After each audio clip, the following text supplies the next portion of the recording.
This is how it started. This is how it ended. I went from a full pencil down to this stub, taking a shot at the one pencil challenge.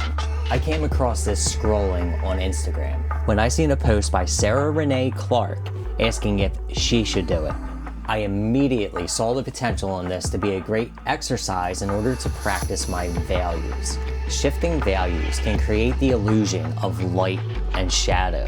It can convey depth and shift a viewer's focal point. Given the nature of this challenge, using one and one pencil only, I knew I would need to pay special attention to my values in order to keep the page from just becoming one solid block of color. So, for this video, I decided to run with a page from Mythogoria, Darkest Desires.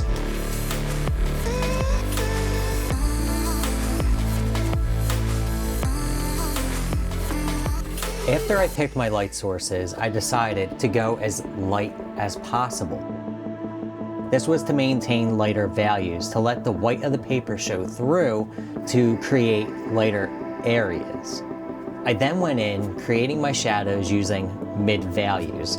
That way I still had the option to darken them up if I wanted to, say if they were closer to the thing casting them and more well defined, or keep them kind of light and diffuse around the edges if they were further from the object. As I got further into the page, conserving the pencil became more of a priority, especially when I started getting into the darker areas. The $155 I use is good most of the time and not acting like a wood chipper, but there is another tool out there that you can use. In between sharpening, I would use a sandpaper pad to bring the point back to light. Putting the pencil at an angle and moving in a circular motion while rotating would create a nice sharp, if only temporary, tip that I could work with. Do you use a sandpaper pad? What do you think of them? What sharpener do you get the best results with? Let me know in the comments. And if you liked the video, maybe drop a like and a sub.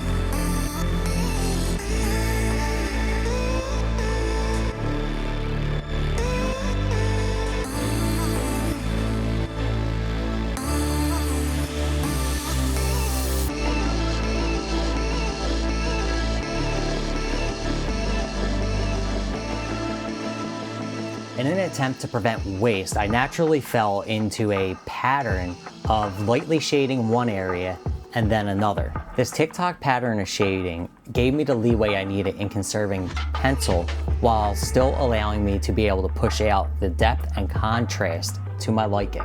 In practice, this wasn't much different than working with a graphite pencil to do a portrait or something like that.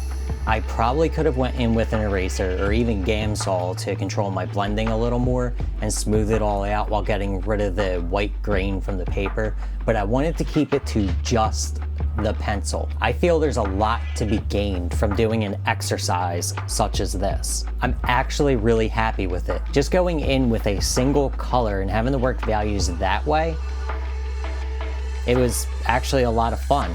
And I probably could have pushed my contrast a little more, but I got this dreamy, glowy effect that I actually really liked. Will I look back on it and still feel this good about it? I don't know. But jump down to the comments, let me know what you think, and have a good one. I'm out.